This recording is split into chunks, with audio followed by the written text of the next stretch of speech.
Thank you again. Forced to be brief, I'll keep this short. The last public business meeting of the University Philosophical Society took place last week, Thursday, 7:30, here in the G&B chamber.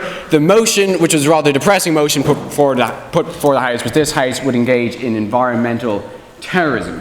And to kick things off, in first proposition, we had Jenny Salmon speaking. She is a UN youth delegate, and for about 10 minutes, as far as I could tell, she just simply read out her CV, which was quite interesting. But she raised some very good points about how we must take on the climate question. Then Rehan opened the case for the first opposition, and being a BP debater, it was what you might expect.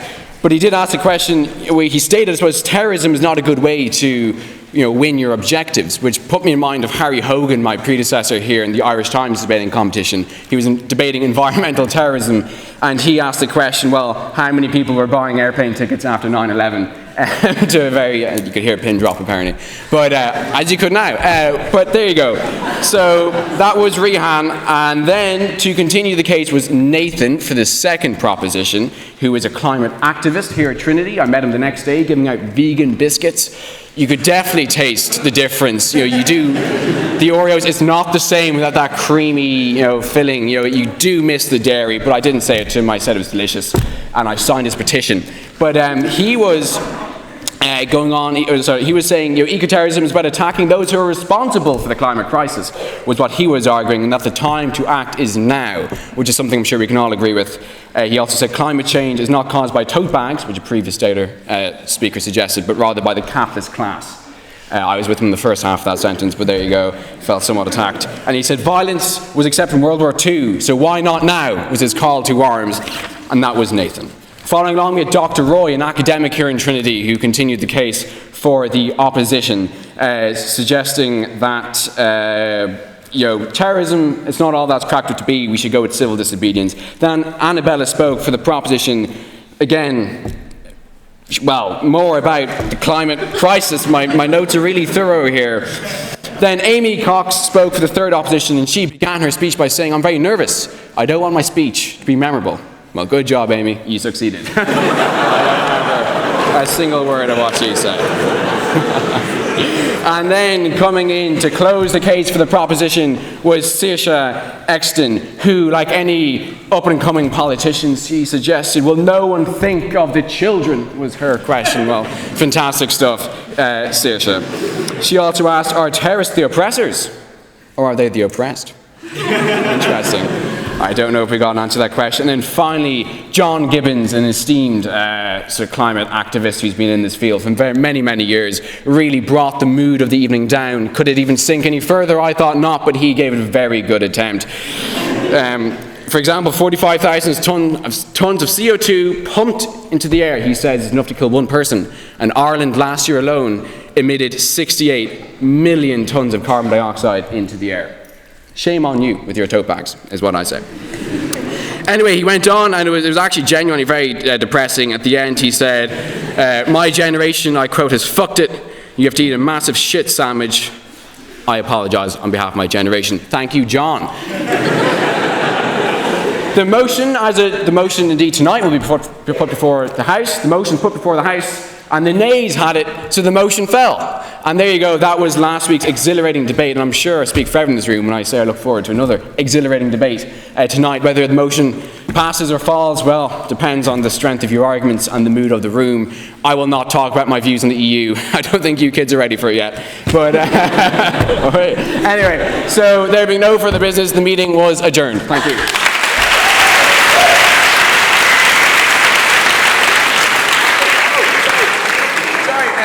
Looking at me, she's killing me anyway, because I may have accidentally 2 bottles of wine fell into my bag previously, and I'm borrowing it indefinitely, and she's really killing me. But she wants me to say that after the wine reception here tonight, folks, we're going to Mary's Bar on Wicklow Street, I believe, for some afters, and we'd love to see as many faces there as we can.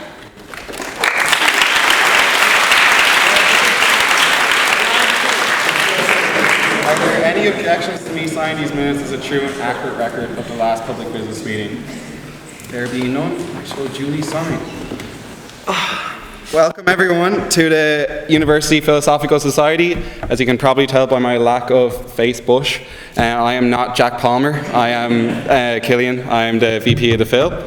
The motion that stands before the House this night is this House believes the EU should side with China over the US. Speeches for students are a maximum of 7 minutes, and for our guest speakers they are a maximum of 10.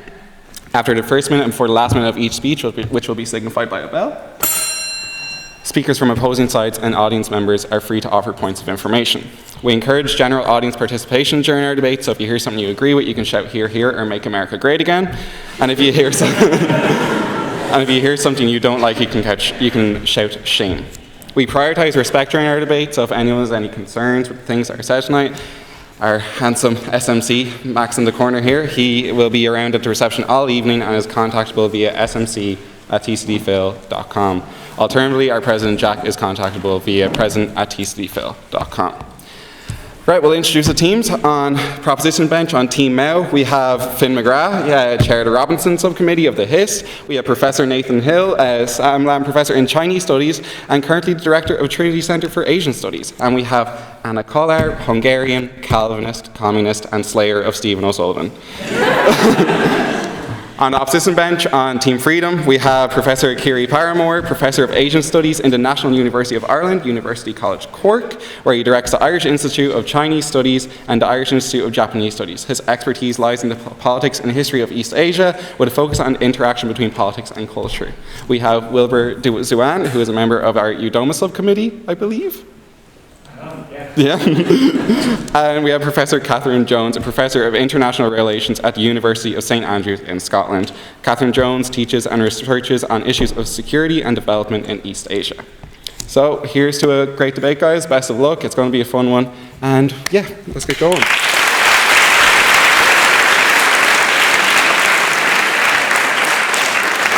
invite Finn McGrath to open for side proposition.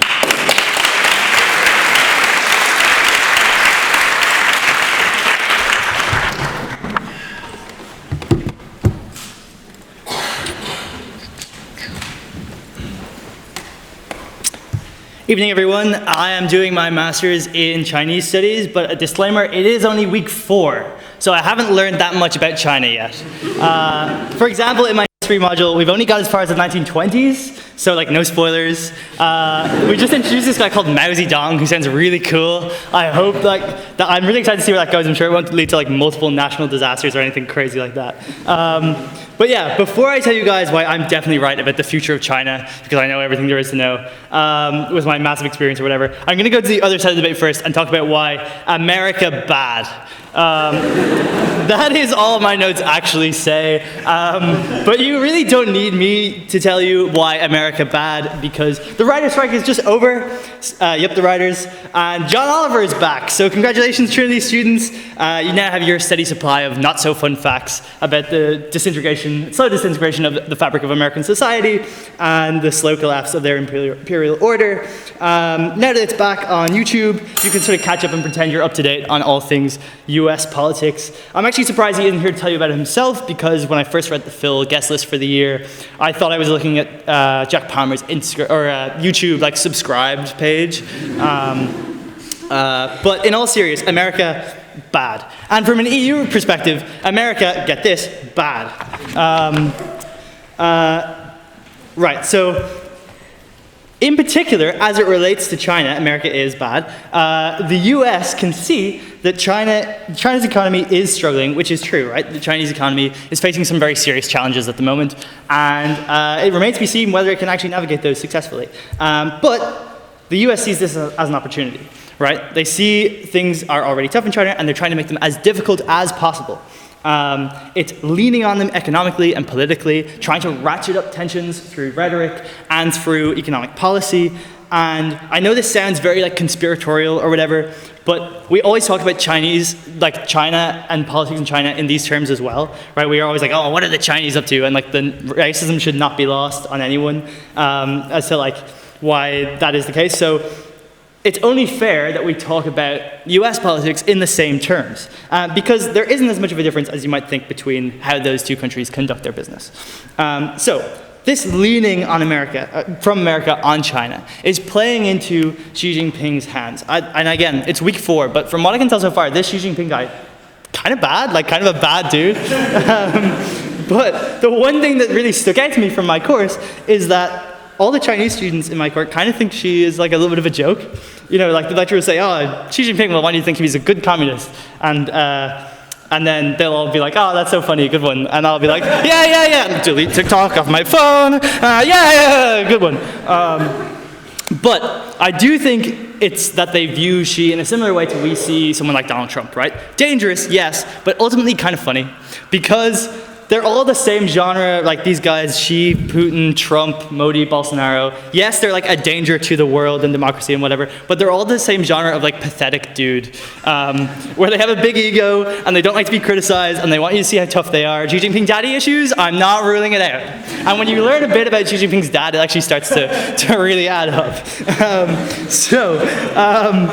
The US is pressuring this guy, and it's feeding into those tendencies, and that's why a war in Taiwan seems so depressingly likely, because we saw what Putin did in a very similar situation, right? And if you talk to people from countries bordering the US and Russia, they'll sort of say, you know, their attitude is, what did you expect? You know, this kind of guy and this kind of background that he's working with, it was always going to end up this way. So, we've got two superpowers spoiling for a fight, and it really matters where the EU goes on this. And we got to learn our lessons from Ukraine quickly, and we cannot give Xi, or I guess China, the space to make a really destructive insular turn, right? So if the EU takes China's side, okay, what does that mean? Politically and economically, it means getting closer to China rather than imposing sanctions and escalating tensions like the US wants us to do. For example, the EU can double down on academic cooperation, which was at its peak in sort of the mid-2010s and has been on the decline ever since, especially in the area of like science and STEM. And this did exist before, and there's been this subtle shift away from it. Another topic, if the EU really wants to support China, it can help in the reshaping of its energy sector, especially when it comes to the global effort to fight climate change, where China sees itself as a leader among developing countries, which are the most affected by climate change. And you know, there's this EU-China, like if they really put their heads together, they could actually fund the green transition if they want to. There is like a really untapped potential in that alliance. And it can be built on issues that are already pieces of consensus, right? The EU and China want to insulate themselves from climate change and like energy shocks like are happening in Russia. The US doesn't seem that concerned about it. They're more busy fighting about like whether there should be trans people doing drag shows for children, or like I don't know, like the Whopper song from the Burger King ad, I guess. And I know the response to this, right, where I'm talking about like things that the EU and China have in common. The response to that is always like, oh, what about human rights? And like, listen, I could talk about this for hours, but basically, in short, human rights as a concept or as like a theory of justice have really got like no purchase in China, and they really haven't for a while now. The reasons for that have been offered in a bunch of different places. Some people blame, not blame, but like attribute it to Confucianism or communism, or like for whatever reason the May 4th writers were really into Rousseau and not Locke. I'm not sure why that was. I'm going to do some more research. But basically, right, the paradigm of human rights doesn't have the same purchase in China as it does here in like the West or whatever. But if the EU insists on continuing to use that paradigm, if we continue to see all of China's social issues, which are many, right, in like the same lens always, we're not actually going to do anything. We're going to just double down on the problems. We're going to further isolate China. And if you want to make things better for Chinese minorities, and you want to make things better for Chinese citizens, you have to adapt. You have to be flexible. And that is possible. Stop trying to make fetch happen. Stop trying to make human rights happen in China, right? Not in terms of like what they actually achieve, but in terms of the approach and the rhetoric about it, because that's all the EU's relationship with the US necessarily has to be. It's just rhetorical, and we can change it, and we should change it, and you should propose the motion. Thank you.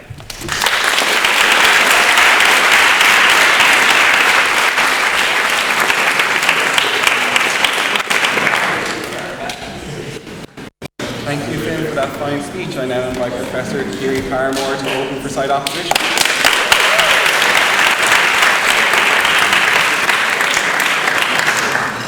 What a pleasure it is to speak here, and thank you very much for the invitation.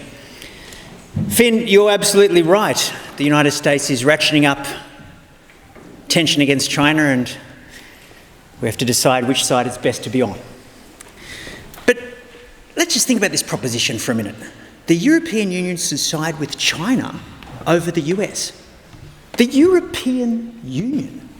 This is not some tin pot little country who has to choose between the two great big daddies.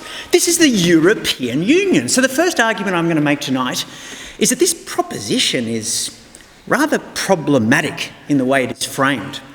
And the second argument I'm going to make is that even if we accept the framing of this proposition, it is wrong. The framing of this proposition is the framing of the MSS, the mainstream media. It looks at geopolitics like a football match with two sides. But things are a little bit more complex than that. Sure, the USA is the global hegemon, we all know that. And sure, the USA and China have more GDP now than the European Union.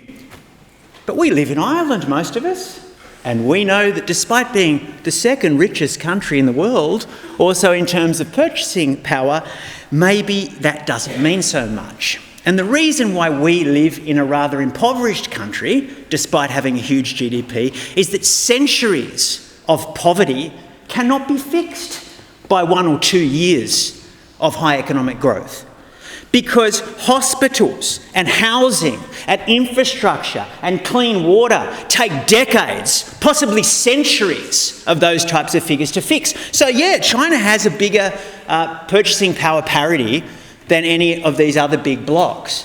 But they got to spend a lot of that money on really basic things, and we know what that's all about. I'm from Cork. I live in Cork now, you know, like, you should see the colour of the water that comes out of my tap.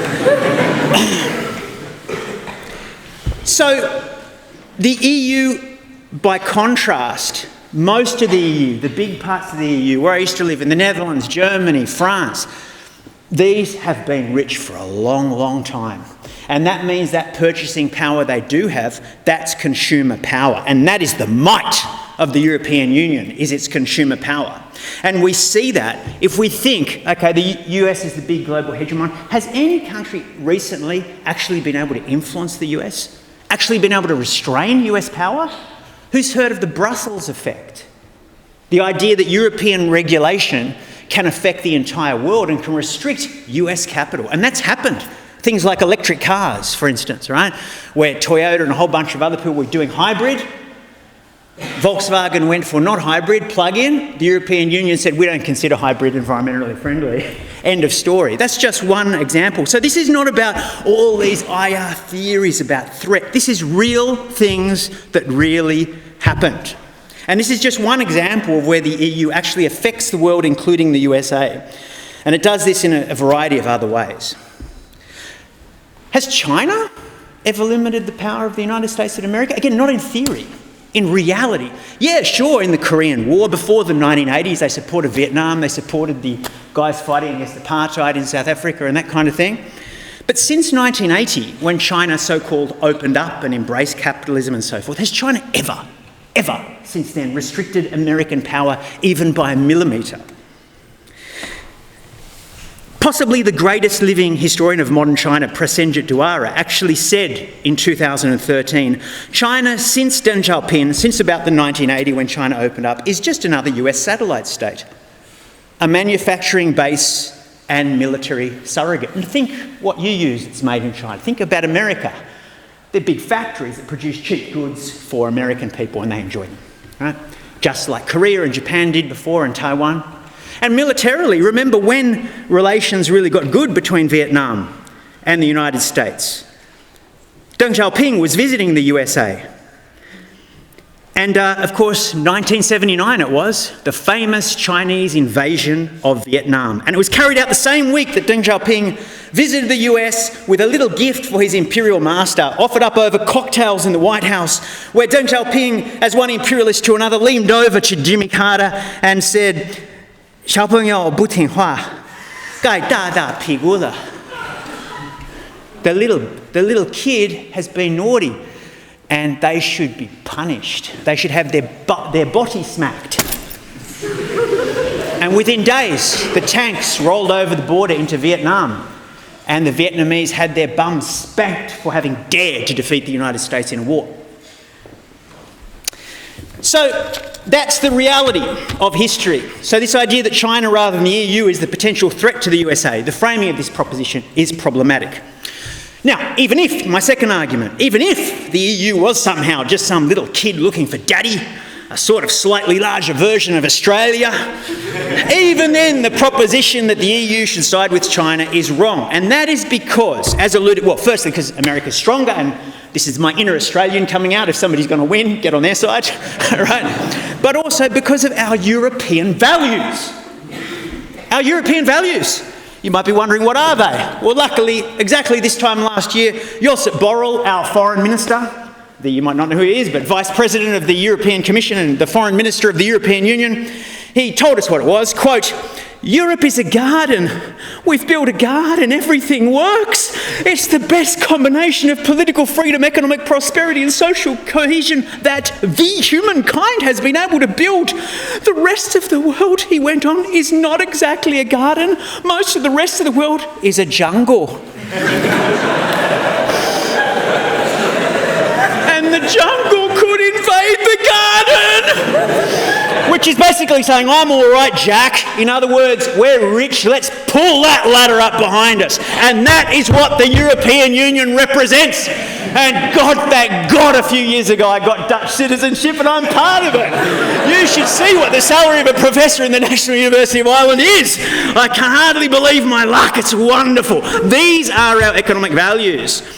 So, and if you want to know if it's not just this person, I mean, look at the facts. Look at the Doha round of the World Trade Organization around 2008, where the US and Japan supported the lead of the European Union in stopping the liberalisation of international trade, a liberalisation process that had dragged millions of people out of poverty since the 1970s, 80s. They stopped that process. The liberal democratic states stopped trade liberalisation. They stopped the equalisation in poverty across the world that had been happening. You know, I won't go into more than that. They said no more of that, no more of this alleviation of poverty through global trade. People talk about the Chinese Belt and Road Initiative, but the space for that initiative was taken when our European values prevailed, protectionism prevailed, and we broke down the Western liberal models of economic equalisation. The EU today is about extracting and exploiting primary resources in the global south. And that is why the EU has the most protected market in the world. Of course, we use ideas like human rights to justify protectionist trade policy, particularly in the Middle East and Africa. And sure, that creates a hopeless cycle of poverty with no access to the rich markets in Europe or the infrastructure which would allow those countries to trade their way out into a developmental trajectory. And when challenged, EU's countries like the France and UK, when they were members, were happy to use unilateral military force against sovereign states, as little Macron seems very keen to do right now in Niger, and as they did in Libya and Syria. And of course, this is another value that we share with the United States. China, sadly, does not share our values. They do not share our European values. Therefore, if the EU must deal with anyone from the jungle, then surely it must be the US, who at least, albeit usually under congressional pressure triggered by paid industrial lobby groups, shares our core value of trade protectionism, which keeps us rich. To side with China over the US would be to open the gates to our beautiful garden, to betray our values, our culture, our democracy, to the jungle of poverty alleviation, multilateralism and human development. This House must stand over European values, and we must reject this proposition. Thank you.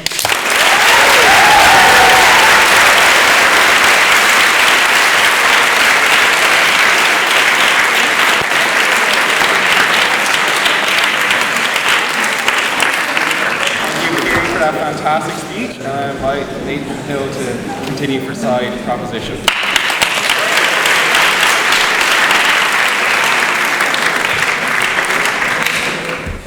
So in my hurry to put on my black tie, I forgot my reading glasses, and I'm very hard of seeing, so I think that my speech will have much less of the flair of Kiri's, but I'm very grateful to him for essentially making my case for me, and I think the biggest disagreement we have in terms of deciding, so we agree, support the winner, and the argument I have to make is simply that we should, in deciding on the winner, play the long game. So I'll start by observing that it is unhelpful to conceive of states as analogous to biological persons. We can and we must ask of a country whether its policies promote the welfare of its citizens and to what extent they're compatible with the welfare of citizens of other countries. But to ask whether their policies are moral, just, or right, this would have meaning only for casuists or for demagogues. As such, I have nothing to say about democratic values or human rights. I understand today's question as about the material interests of the overwhelming majority of the citizens of the European Union, today and for the immediately foreseeable future. The answer is clear. The US is a rapidly declining power, and China is on the rise. If, for reasons of nostalgia, identity, or ideology, the EU privileges its relationship with the US, it nails its colors to the mast of a sinking ship. Measured by current GDP, the US may be the world's richest country, but China stands already in second place, and adjusted for purchasing power parity, China is already on top. Anyone who's traveled to China recently will testify that in some respects, China is already ahead of the West, in some respects and in some regions. For example, China has 42,000 kilometers of high-speed rail. That's 3 centimeters a person. Whereas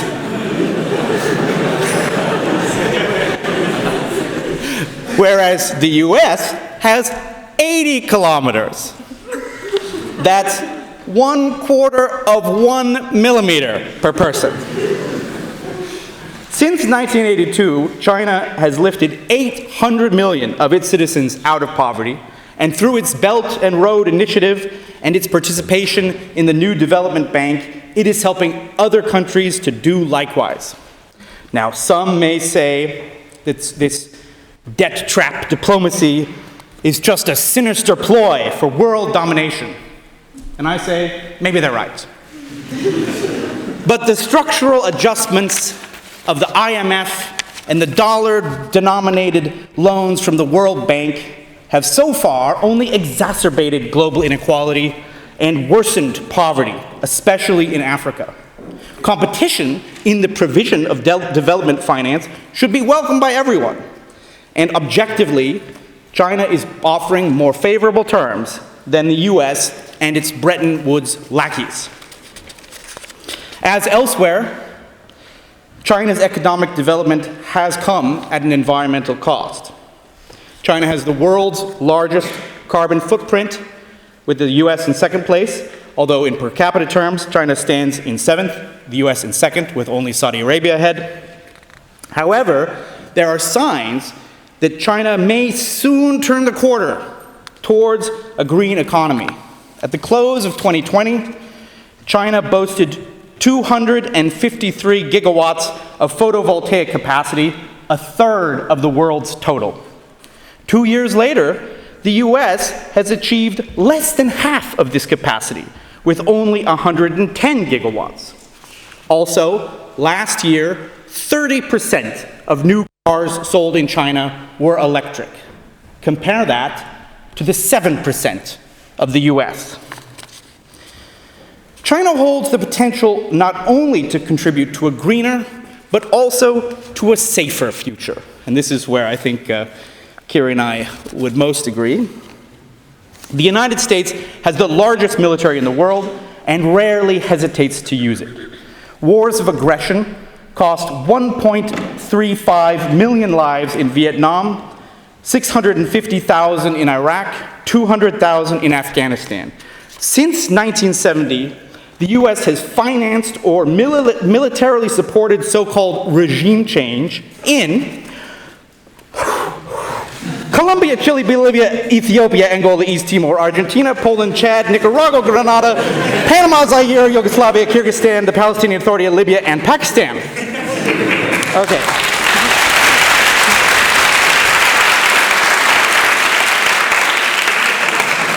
It has done so twice in Syria, Haiti, and Afghanistan, and 3 times in Iraq. Thus, on average, the US destabilizes a country every 2 years. Even setting aside the human costs, these US military adventures are typically failures, purely in military terms. This year, the US military budget amounted to $847 billion, 4 times China's in absolute terms, and 17 times China's per capita. In face of such mind-boggling costs, to me, the bungled invasion of Venezuela in 2020 comically underlined the bankruptcy of the US's pretense to be the world's policeman. The sooner the US realizes its limits, the safer we all will sleep. The US habitually runs nuclear submarines up and down China's coastline, just outside China's territorial waters. To recognize the remarkable restraint that China shows in the face of this overt provocation, one need only imagine how the US would react if China did anything remotely similar. In contrast, China last saw war in 1979, as we just heard, as America's lackey, when it invaded Vietnam, with a combined cost to both sides of 70,000 lives. That's it. Since 1970. Now, I'm sure some of you are thinking, but what about Tibet and Xinjiang? Now, I've spent the whole of my academic career studying Tibet, and I have no intention of making light of the dire situation in these areas. Nonetheless, these situations have absolutely no bearing on the welfare of EU citizens.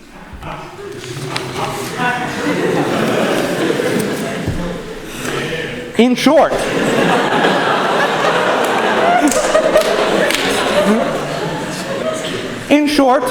China broadly keeps to international norms, whereas the US is a petulant thug. From the viewpoint of global peace, China is unambiguously the more reliable partner. Now, members of the audience may feel that I have cherry-picked a few facts that cast China in a positive light and cast the US in an unfavorable light. So let me emphasize that none of these facts, even all of them taken together, are the reason why I think the House should vote in favor of the motion. Instead, I draw this conclusion from the long-term course of global history itself.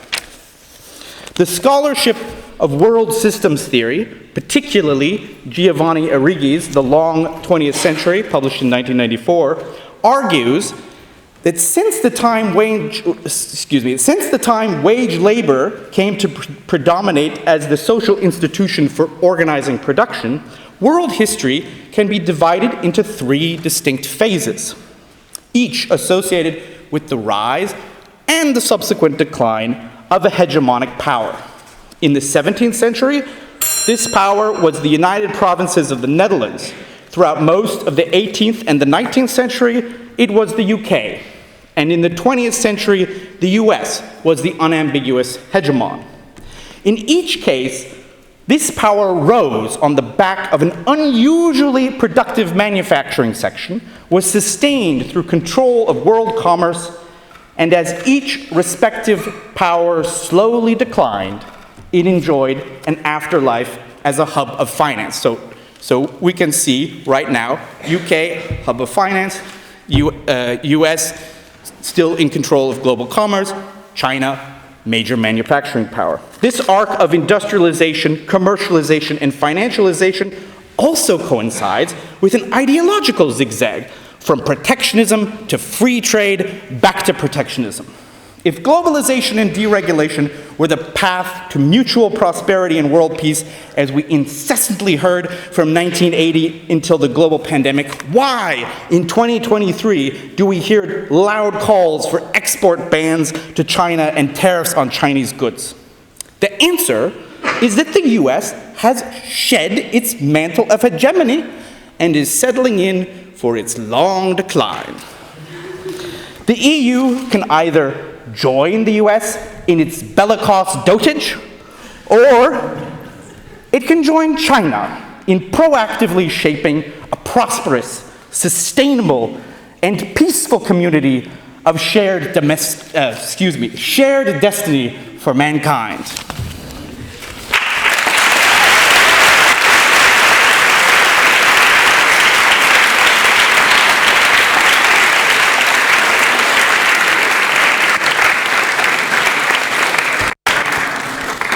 Thank you, Nate, for that great speech. And now invite Wilbur to continue to recite opposition.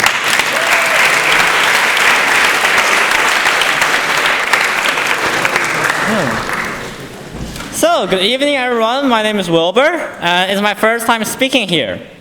And unlike Finn, who just finished his 4th week of Chinese study, I unfortunately dropped out of Chinese study when I was 16. But still, I think I'm still 100% made in China, like most of these seeds that are produced here. So I feel like I have a decent understanding about this manufacturing that's produced me. And as we all know, Phil society has like a long time tradition for inviting politicians into this debate. And I'm genuinely surprised that no one even mentioned that Xi Jinping should be invited.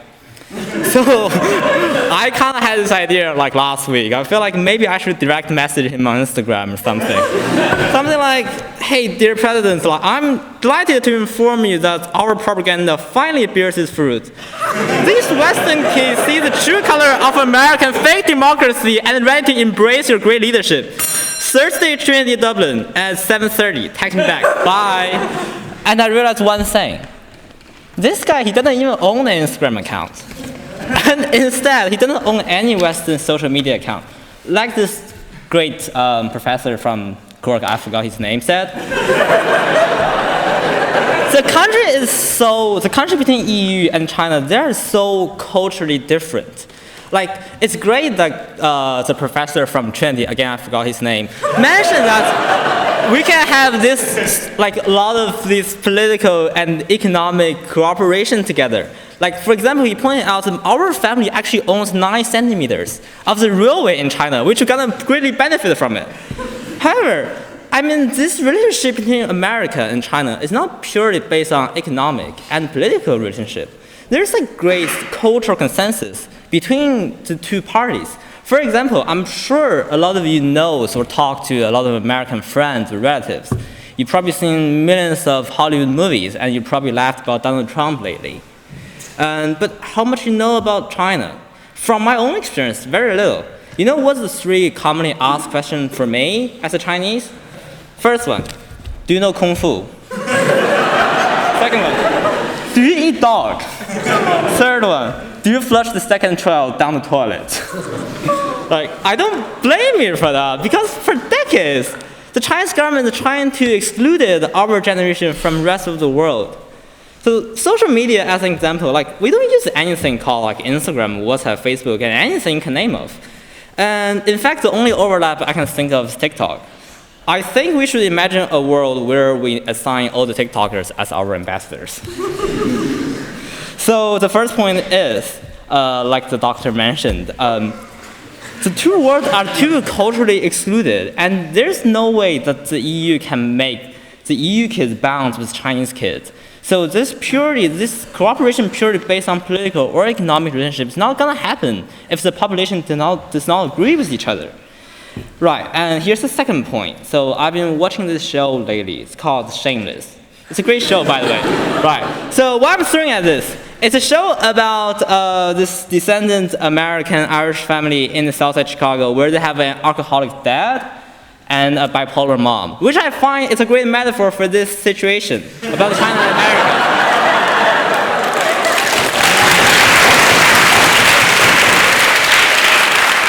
Thank you. So America is obviously alcoholic, as we all acknowledge. And it always acts for its best interest. But on the other hand, do you know that as someone who lived in China for 16 years, I think this country is officially diagnosed as bipolar. So I brought this today. This is one of the things my parents, they got from China recently. You know what it is? It's called the Glory Certificate for being a single child. I got this when I was born. This is the pride that the government grants me and my family for being the honorable single child and contributed to this, country population. And the thing is, thanks to that policy, I'll never have to fight for a shower room ever in my life. However, 2 years ago, the government changed their attitude. And now they are telling us it's great to have 3 children in a family. There used to be this jingle everywhere in China, so 1 child is the best, and the government pays you when you get old. And now it changed in something like, you need 3 children because no one's gonna pay you when you get old. And I can tell you that China has this policy overturned all the way throughout history. Like we mentioned about the Vietnam War. We used to support the Vietnamese, and one day we decide we're gonna kick their ass. And also, say for the COVID restriction, for example, we used to have the strictest COVID policy, and suddenly we decided to lift all the restrictions one day, and we let the virus spread everywhere, as we can imagine. And I can't help but to think of our dear friendly neighbor, Russia, who kind of suffer from the same mental disease. So Russia had signed a treaty with the EU in 2014 and promised it would not invade Ukraine, as far as I know. And I think I don't have to overemphasize that damage it caused on the EU. As we all agree, we are talking about the biggest benefit for the EU. And the question is, to what extent will EU ready to cooperate with China, as everything as our proposition side has mentioned? All these green energy proposition, all these economic benefit. To what extent we will trust China as a bipolar illness, mental illness country, to agree on this policy and keep fulfilling its promises? So I think one of the biggest advantage for America is it's far more predictable than China, believe it or not. And I think that is why EU should maintain a long-term relationship with it. So back to this show, Shameless, for example. Who is the better parent? Compared to the constant irrational mom, I think the genuinely selfish dad is always a more accountable person. And that is the end of my speech. Thank you, everyone.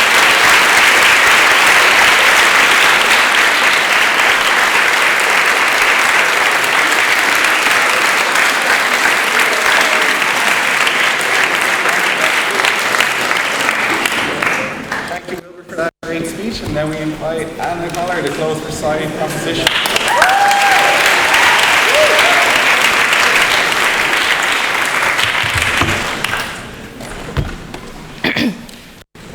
Alone I stand in the autumn cold, on the tip of the orange island, the river flowing northward, eagles cleave the air, fish glide in the limpid deep. Under freezing skies, 1 million creatures contend in freedom. Brooding over this immensity, I ask, in this boundless land, who rules over man's destiny? No, this was not written by an arts block lad who went to Wicklow once and promised to quit smoking, but rather Mao Zedong. Comrades and counter-revolutionary forces who might be present tonight, like Sotsdems, party enemies, bureaucratic state apparatuses, Germans and our Westerners, the current leaders of the EU, Leo Varadkar, people engaging in bourgeois decadence of discourse, the POV and other entities promoting alcohol consumption among the working class, Linda Doyle, other left-wing radicals with a slightly different worldview than mine, Irish weather, Macron, the bourgeoisie, post-90s Labour, the SU, the ghost of Trotsky, the ghost... RTE, the Fianna Fáil Fine Gael coalition, the Gardaí, and most importantly, best students.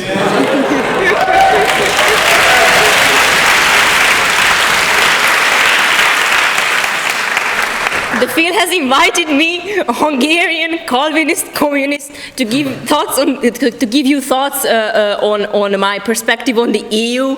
And honestly, that's a high-risk, low-return investment. Like, fair play, I wouldn't have invited myself. So, this motion asks us tonight what we want the future of the EU to be like. Comrades, the answer is simple. Fully automated luxury gay space communism.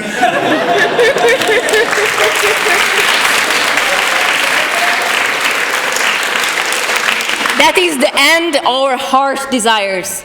But what is our means to achieve this? Revolution. But, to quote Mao, who are our enemies? Who are our friends? This is a question of the first importance of the revolution. The basic reason why all previous revolutionary struggles in Europe achieved so little was their failure to unite with real friends in order to attack real enemies.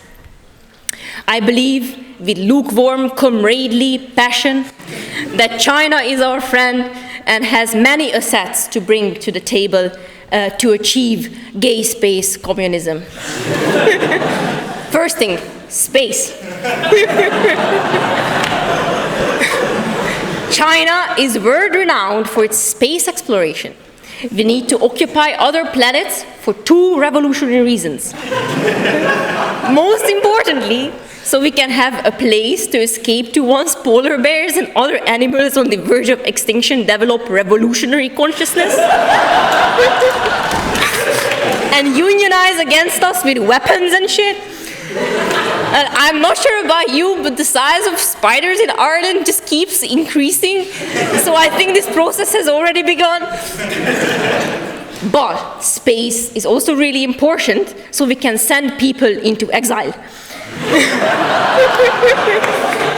In the case of Ireland, once the revolution succeeds, we will sentence all Fianna Fáil, Fine Gael forces, as well as whoever shut down all the railways, to Mars on exile for 10 years.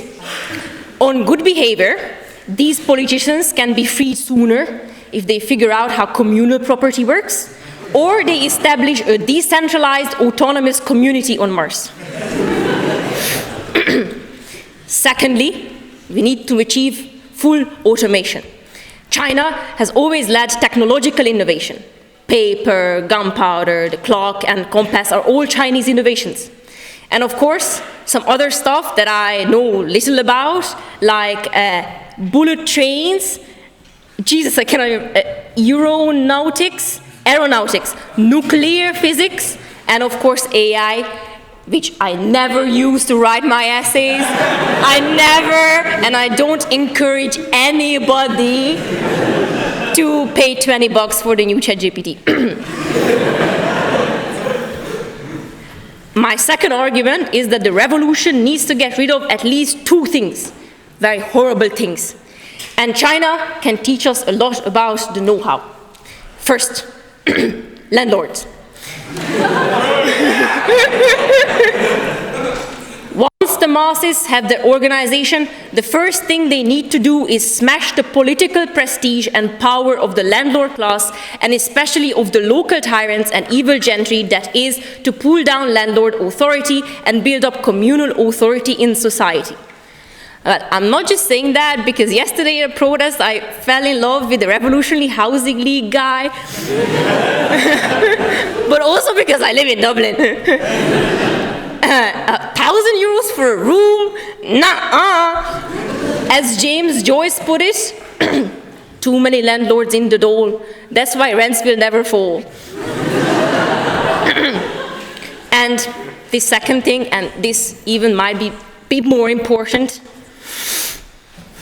I read Mao for so long, and I finally discovered this thing, flower drums, the biggest evil of society.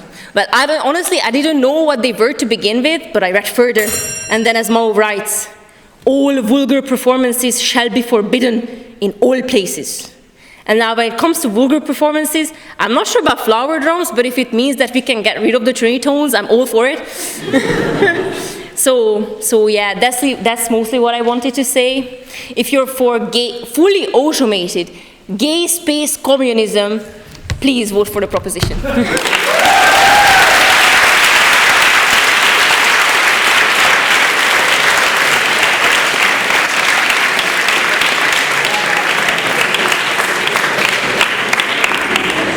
Thank you, Anna, for that great speech. And then we invite Professor Catherine Jones to close her slide opposition.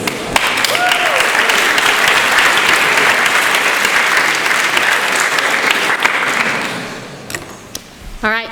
Good evening, everybody, and thanks very much for the invitation. This has been a fascinating evening. I've heard many interesting things. I may not repeat very many of them for very good reasons. I want to return us to the starting point of this debate. This House believes the EU should side with China over the United States. But ask yourselves this question: what is the EU supposed to be trying to achieve by siding with either China or the United States?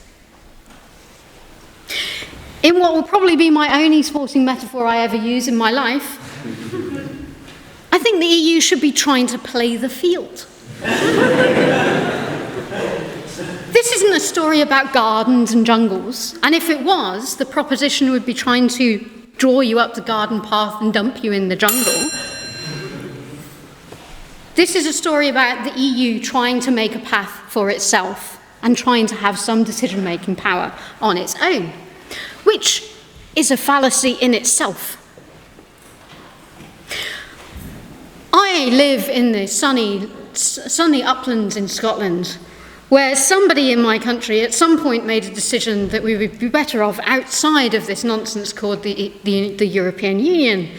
A decision that I believe, and still continue to believe, was somewhat mad.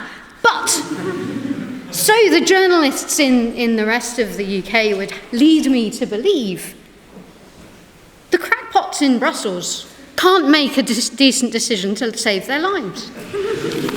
And it's not just those in Brussels. It's within capitals within the EU.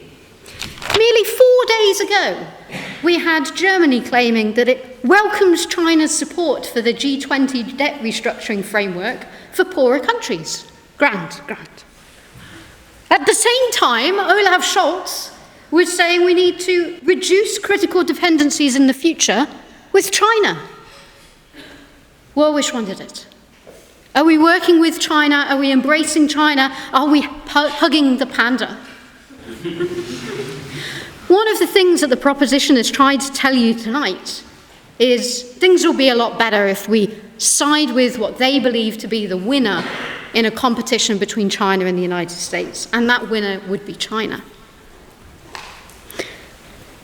But hugging that bear, that's not really a bear, hasn't worked.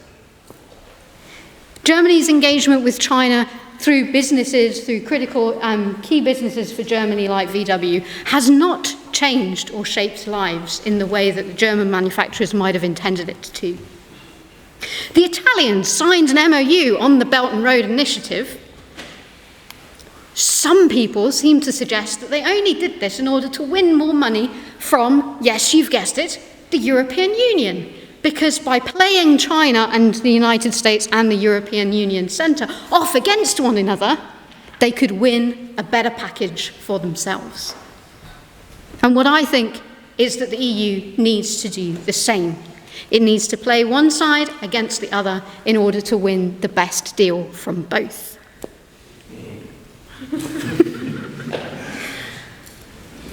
refused to do that because it couldn't possibly make it work to choose a side. It doesn't have the power. Kiri flamboyantly and very passionately set out the case for you that this isn't a matter of taking sides. No, because the EU can't. We have the issue that Eastern European states would not make the same choice as Germany, France, or Ireland. How would they resolve the difference? This would lead to fracturing, difference, division within the EU as a bloc. And therefore, the EU cannot make a decision to choose between the United States or China. It has to somehow forge a middle ground. Not only that, it's classically, as we also heard from Kiri say, this is classically what the EU does. The inbuilt hypocrisy of EU values, whereby we want to pull the rug up from underneath everybody else to make sure our position at the top of the tree is firm, if you'll excuse that mixed metaphors of rugs and trees. So the EU needs to adopt this centre position. It needs to avoid being drawn into a side. But if we accept the fact that it is at some point going to be placed into the position of having to have a side, that eventually conflict and tension is going to mount up between the US and China to such a degree that not choosing a side is going to become impossible. The European Union has already chosen. I was told you like a bit of audience participation tonight. How many of you have got WhatsApp on your phone? That's quite a lot of people. How many of you have got WeChat on your phone? I'm afraid you've already made your choice. You've tied yourself, knowingly or unknowingly, to a digital technology platform that will tie you in and make it very difficult to switch. That exists not just in the realm of WhatsApp or WeChat, that is in the realm of cloud economies. If you have uploaded vast amounts of your data to Microsoft Cloud or whatever the thing's called, I don't use it, I use paper.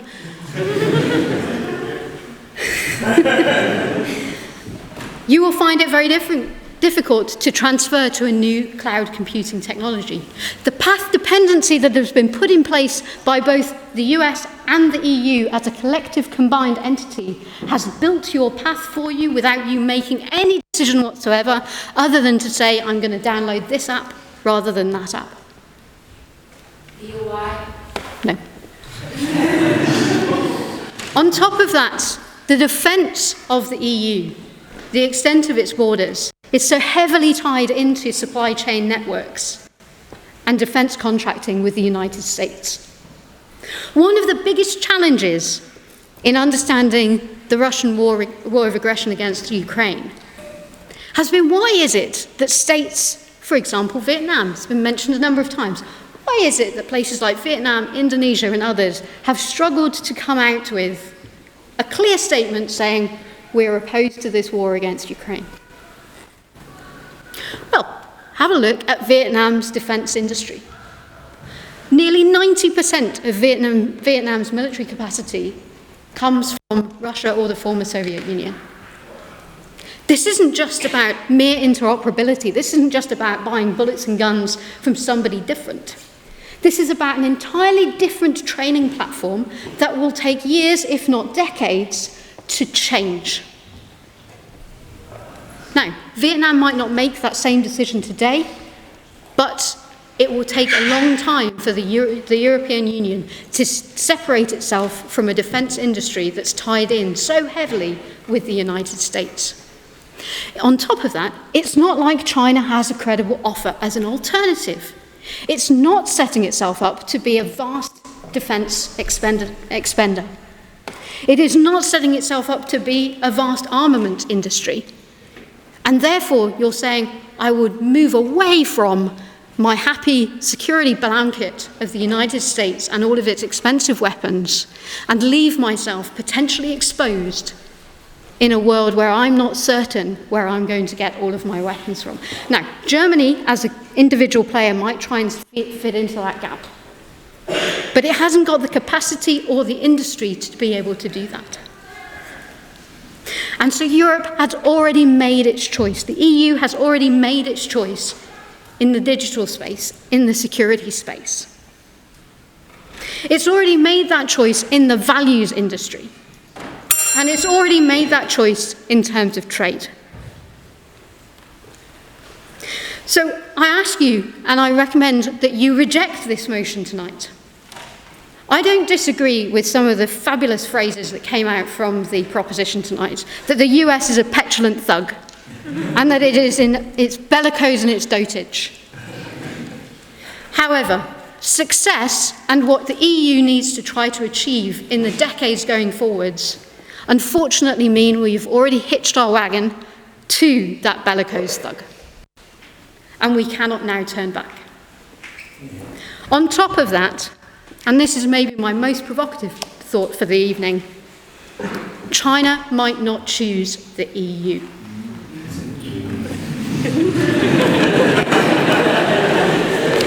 And so with that this evening, I implore you to reject the motion of tonight.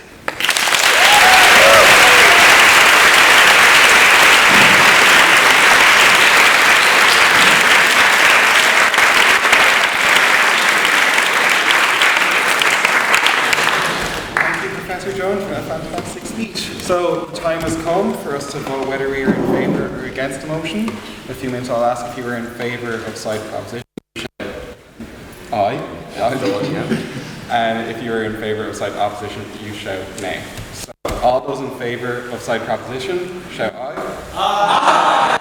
And all those in favour of side opposition, shout nay. No. Nay. The nays have that one, yeah. So the motion